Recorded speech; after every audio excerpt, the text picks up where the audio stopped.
हम ब्याह करने वाले नहीं हैं, तो हमारा ये नजरिया, हम ब्याह तो लाखों बहनें हैं, करोड़ों बहनें हैं, लेकिन बीबी बनने के लिए कोई तैयार नहीं है। अब बताइए, जिसके ऊपर 18 केस है उसका ससुर कौन बनेगा? मैं रोकूं तो फिर से कल कंट्रोवर्सी होगा और लोग कहेंगे कि मनीष कश्यप को जेल डाल दिया जाए। जिससे उसकी शादी हुई है, पड़ोस वाली को नहीं देखना है। अब भैया बोल रही हैं तो दीदी है आप। दीदी का रास्ता भर महिलाओं को गाली देते जाते थे, बहनों को गाली देते जाते थे, पूरा रास्ता। हम ब्याह करने वाले नहीं है, तो हमारा ये नजरिया है। और जो करने वाला है वो जिससे उसकी शादी हुई है उसको बीवी के रूप में भी देख सकता है, ये कोई गुनाह नहीं। महिलाएं भी है जो झूठे केस में पुरुषों को फंसाती है। आप लोग नहीं पहन सकती हैं, जिससे जो है समाज में गंदा मैसेज जाए। आप अगर महिला है, औरत है, स्त्री है, तो आपको जो करना है करें, लेकिन अगर आपको बहन बनना है, बेटी बनना है, माँ बनना है, तो संस्कृति और सभ्यता का ख्याल रखना होगा किसी भी हाल में। तो क्या आप लोग इसके लिए तैयार हैं? अच्छा, एक और चीज मैं कहना चाहता हूं, इस देश में बहुत सारी महिला आयोग है कि नहीं है? महिला विकास मंच भी है। पुरुष विकास मंच कब बनेगा? नहीं, पुरुष विकास मंच कब बनेगा? पुरुषों का आयोग कब बनेगा? इस मंच से मैं कहना चाहता हूं, महिलाओं के साथ अत्याचार नहीं होना चाहिए, हमें वहां पे खड़ा होना चाहिए। लेकिन दहेज उत्पीड़न के झूठे केस में ऐसे लाखों लोग हमारे देश के जेल में बंद हैं, जिन्होंने गलती नहीं किया, उसके बावजूद जो है वो सलाखों के पीछे। उनका बात कौन करेगा? उनका बात कौन करेगा? गांव में क्या होता है कि जमीन के लिए लड़ाई होता है, छोटी सी लड़ाई होती है, और उस लड़ाई का अंजाम यह होता है कि कुछ लोग 376 का केस करके और जेल में डलवा देते हैं, जबकि उस लड़ाई में ना महिला रहती है, ना इस टीम का महिला रहती है, ना उस टीम का महिला रहती है। तो इस चीज को कब रोका जाएगा?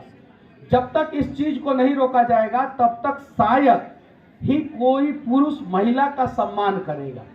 इस चीज को भी रोकना है। हम लोग कहते हैं कि पुरुषों को सुधारना है, पुरुषों को सुधारना है, पुरुष गलत होते हैं, ऐसा वैसा ऐसा। नहीं, पुरुष को भी सुधारना है, महिलाओं को भी सुधारना है। पुरुष महिलाओं का सम्मान करे और महिला पुरुष का सम्मान करे। बहुत सारी महिलाएं भी हैं जो झूठे केस में पुरुषों को फंसाती है। आप लोग जानती है कि नहीं जानती है? आप लोग जानती है कि नहीं जानती है? आप लोग जानते हैं कि नहीं जानते? अच्छा, ये बात सही है कि नहीं है? लेकिन बहुत सारे पुरुष भी हैं जो महिलाओं के ऊपर बेवजह अत्याचार करते हैं। जब बात सिर्फ और सिर्फ एक तरफ का होगा तो इंसाफ नहीं मिलेगा। में जो बहन के रूप में है, बेटी के रूप में है, माँ के रूप में है, तो हम सभी प्रण लें कि आज के बाद से हम किसी भी महिला को देखेंगे तो बहन के रूप में देखेंगे, बेटी के रूप में देखेंगे, माँ के रूप में देखेंगे। हम ब्याह करने वाले नहीं हैं, तो हमारा ये नजरिया है। और जो करने वाला है वो जिससे उसकी शादी हुई है उसको बीवी के रूप में भी देख सकता है, ये कोई गुनाह नहीं है। जिससे उसकी शादी हुई है, पड़ोस वाली को नहीं देखना है। अब भैया बोल रही हैं तो दीदी है आप। दीदी है, मेरी तो लाखों बहनें हैं, करोड़ों बहनें हैं, लेकिन बीवी बनने के लिए कोई तैयार नहीं है। अब बताइए, जिसके ऊपर 18 केस है उसका ससुर कौन बनेगा? कोई नहीं बनेगा। कोई पिता नहीं चाहता है कि मेरी बेटी का शादी जो है, जिसके ऊपर 18 केस हुआ है, उससे मैं अपनी बेटी का शादी करूं।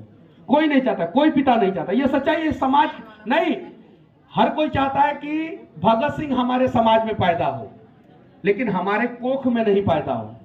जब यहाँ की माँ जो है भगत सिंह को कोख देना बंद कर देंगी तो हमारे समाज में भगत सिंह नहीं पैदा होंगे। आप लोग भी तैयार रहिए। एक बड़ी लड़ाई लड़नी है बिहार के लिए, बिहार के स्वाभिमान के लिए। हालांकि दूसरे राज्य से भी लोग, बहुत सारी महिलाएं हैं। मैं माफी चाहता हूं, आप लोगों का भी राज खूब तरक्की करे, खूब आगे जाए। मैं तो जहां भी जाता हूं वहां बिहार की बात करता हूं। क्यों? क्योंकि देश के किसी भी कोने से अगर बिहार का तुलना किया जाए तो आज वर्तमान समय में बिहार 40 साल पीछे है। जो रोटी बांट के खाता है वो कभी भूखा नहीं सोता। आप लोग ध्यान दीजिएगा, जो रोटी बांट के खाता है वो कभी भूखा नहीं सोता, और जिसे रोटी का हवस है उसका पेट कभी नहीं भरता, कभी नहीं भरता। आपने देखा होगा कि गरीब लोगों के घर जब आप लोग जाएंगे तो उनके घर पे जो भी रहेगा वो आप लोगों को बांट के खिला देंगे। लेकिन अगर अमीर के रेस्टोरेंट में चले जाएं और आप बहुत अच्छा काम करते हैं, फर्क नहीं पड़ता। मैंने रियलाइज किया है, मैं बहुत सारे छोटे छोटे स्टॉल पे गया हूं, मुझसे कभी छोटे स्टॉल वालों ने पैसा नहीं लिया, कभी नहीं, यहां तक कि बिहार और बिहार से बाहर भी नहीं लिया। लेकिन बड़े बड़े रेस्टोरेंट में कभी कोई लेके जाता है तो 1570 रुपया का बिल होता है तो 1570 ही रुपया लिया जाता है, 1565 रुपया नहीं, 5 रुपया भी वो लोग नहीं छोड़ते हैं। ये चीज है। थोड़ा सा आप लोग हट जाइए ना, पीछे भी दिखाई देगा आप लोग। तो आप कि पूरा रास्ता भर महिलाओं को गाली देते जाते थे, बहनों को गाली देते जाते थे, पूरा रास्ता भर बेटियों को गाली देते जाते थे। एक बार मनु महाराज जी ने गाड़ी को रुकवा के जो है उन लोगों का बढ़िया से व्यवस्था किया था, थाना में लगा के बढ़िया से व्यवस्था किया था। अब जरा सोचिए कि जिसको मतलब कि कोर्ट ने जेल के अंदर डाला है, वो जेल के अंदर है, उसके बावजूद जो है उसको नहीं पता है कि महिलाओं को कैसे सम्मानित किया जाए, कैसे सम्मान दिया जाए। वो तो जेल की बात हो गई। जो मैंने देखा मुझे बहुत बुरा लगा, जबकि उसको रोकना चाहिए। अगर मैं रोकूं तो फिर से कल कंट्रोवर्सी होगा और लोग कहेंगे कि मनीष कश्यप को जेल डाल दिया जाए। अगर आपको रियलाइज करना है तो कोर्ट से जो गाड़ी निकलता है गांधी मैदान तक आता है, आप लोग साइड में खड़े हो जाइएगा, देखिएगा कितने गंदे गंदे गाली देते हैं कुछ लोग। वो अलग चीज है। दिल्ली की बात हुई, उत्तर प्रदेश की बात हुई, बिहार की बात हुई, पूरे देश की बात हुई। हम लोग कहां खड़े हैं? हम लोग क्यों नहीं सम्मान देते हैं? जैसे उन्होंने कहा मजहब और धर्म के वजह से जो है महिलाओं को सम्मान नहीं मिल रहा है। नहीं, ऐसा नहीं है। हमारे धर्म में महिलाओं को देवी की संज्ञा दी गई है। दी गई है कि नहीं है? तो हमारे बीच में जो महिलाएं हैं वो देवी के रूप में है। तो देवी की पूजा होनी चाहिए या देवी के ऊपर जो है उल्टा सीधा कमेंट होना चाहिए? फेसबुक पे भी जाके हम लोग बहुत गंदा गंदा लिख देते हैं, फेसबुक पे भी जाके, इंस्टाग्राम पे भी जाके, बहुत सारे जगहों पे। जब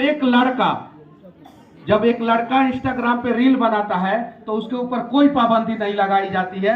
एक लड़की जब रील बनाती है, एक महिला जो रील बनाती है, तो उसके ऊपर तरह तरह के कमेंट किए जाते हैं। ये गलत है। लेकिन महिलाओं से भी मैं कहना चाहता हूं, आप अपनी संस्कृति और सभ्यता का ख्याल रखते हुए इंस्टाग्राम पे रील बनाएं या इंस्टाग्राम का CEO बन जाए।